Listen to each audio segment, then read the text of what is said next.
Today I'm taking an electrifying and long overdue look at the DC Multiverse JLA Superman. And why did it take so long for me to get around to this? Because I really wanted to also include Superman Red. And since I'm here, I'm also going to look at Plastic Man.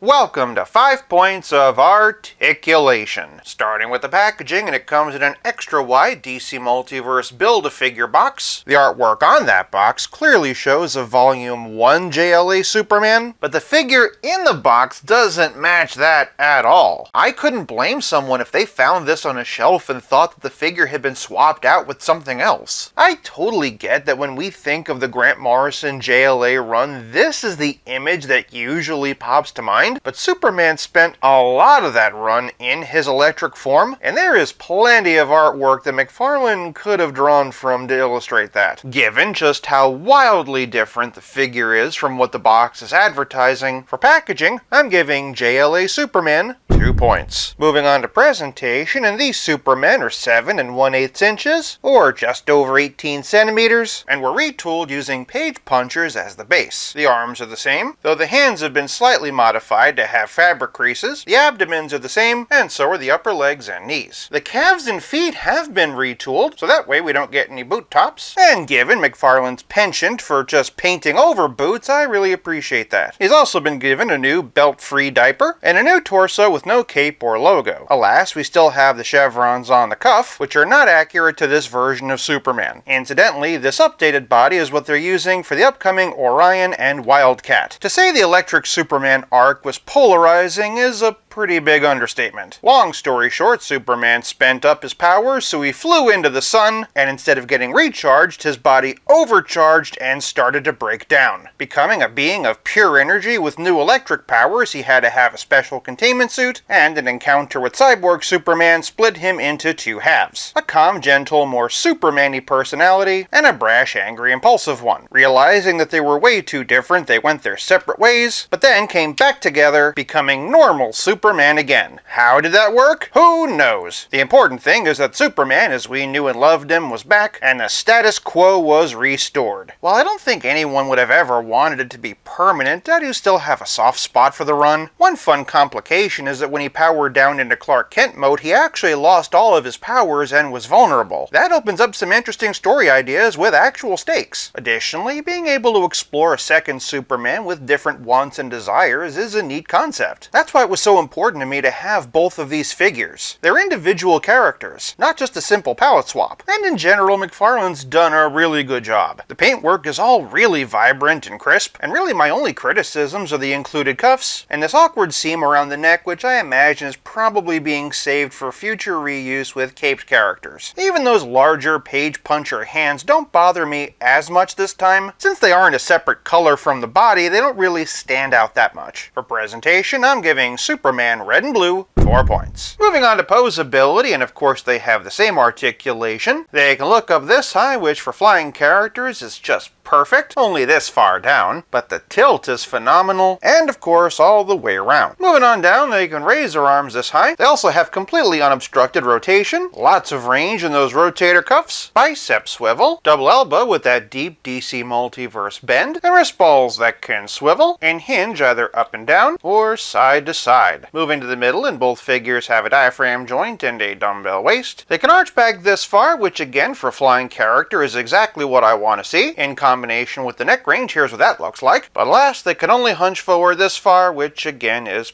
pretty much not at all. Solid amount of side to side though, and of course twist. Below the lightning bolts, and both figures have these standard McFarlane hips. They can kick this high and get a perfect split. Traversing down that leg, there is twist in the hip, double jointed knees with a more than serviceable bend, toe articulation, and McFarlane style ankle balls that can swivel, hinge, and like Superman from his normal costume to an electric being to 2 separate beings all together, pivot. As is often the case, the articulation's great, but that lack of being able to hunch forward is less than super. For posability, I'm giving the Electric Superman 4 points. Moving on to playability, and with Superman Red being just a palette swap, the accessories are the same. They have the same trading card, a trading card which also doesn't match the figure. Naturally, they each come with a figure stand. They also have matching lightning effects. I hope you can forgive me for not going through my Flash collection to confirm whether these are reused or not. One thing that's a bit of a bummer is that they're the exact same with Superman Red. It does feel like they should have been recast in red, but ultimately not the end of the world. More importantly, they come with the torso of Plastic Man, meaning I can finally put this guy together. The base for Plastic Man was Blue Beetle, but to McFarlane's credit, they did a lot of new tooling here. By which I mean the edges of his Super V and all these black fasteners. Painted on belt again though, which is a bummer. But not only did they give him new feet, they also recast the calves to not have the Blue Beetle boot tops. McFarlane, if you're watching, please use these legs moving forward for characters you use the Blue Beetle body for. One of the few criticisms I have is how different the red is on the joints. In a vanilla pose, it really does stand out, but if you're posing him dynamically or with his alternate arms, you're not going to notice. The thing you might notice though is how gappy this joint is. Overall though, I'm very happy, and swapping out his alternate parts, I'm even happier. I've heard that at some point they were developing a Plastic Man movie for Jim Carrey, and seeing this head makes me really wish that had happened. The left arm is simply elongated, but I am getting a kick out of the flappy, noodly fingers. The other arm forms a lasso. You can use that on other figures or hanging him from different surfaces. If you're wondering, no, the arms are not bendy, nor is the neck, and while I would have loved even more swappable options, this is still a lot of fun. Of course, playability is more than just lightning effects and elongated heroes, it's also about how well your figures play with others. For my first Superman Blue figure, and here's the 1999 DC Superheroes version by Hasbro, and wouldn't you know it, they also made Superman Red. For some other DC Multiverse Supermen, and here's Action Comics 1000, Hush, who's due for the Wired Cape treatment, Crisis on Infinite Earths, and our only comic-style version of Mullet Superman for JLA Volume 1. For your consideration though, and here's my kit bash combining that head with the body of Rebirth Superman from the Ultraman 2-pack and the trunks from Doomsday Superman. Swapping out Superman Red with Plastic Man, however, and for the rest of the JLA wave, here we have Aquaman, and again, a totally not JLA version of Batman. If you saw my verses, you'd know that I think a much better substitute for JLA would actually be the Spawn 2-pack, or if you can find him for a good price, the Norm Brayfogle version. For a couple of more basic options though, and here's the black and gray version of Nightfall, and the black and gray version of Hush. For another hero due for that 90s style JLA upgrade, and here we have Wonder Woman. Really hoping at some point we get that John Byrne version. So far we haven't gotten a comic style 90s Wally West, so here we have Barry from Flashpoint, as well as DC Rebirth. For a couple of other core members of that Grant Morrison, Howard Porter JLA, and here we have Martian Manhunter, and the Target exclusive gold label Kyle Rayner. For some other Green Lantern options, and here's the Silver Age Hal Jordan, an Endless Winter John Stewart, bringing us all the way back around to the first appearance John Stewart included in this wave. For a relative scale comparison, here's Superman and Plastic Man with Pizza Spidey and the spectacular Spider-Man, and as always, here they are with Stealth Iron Man.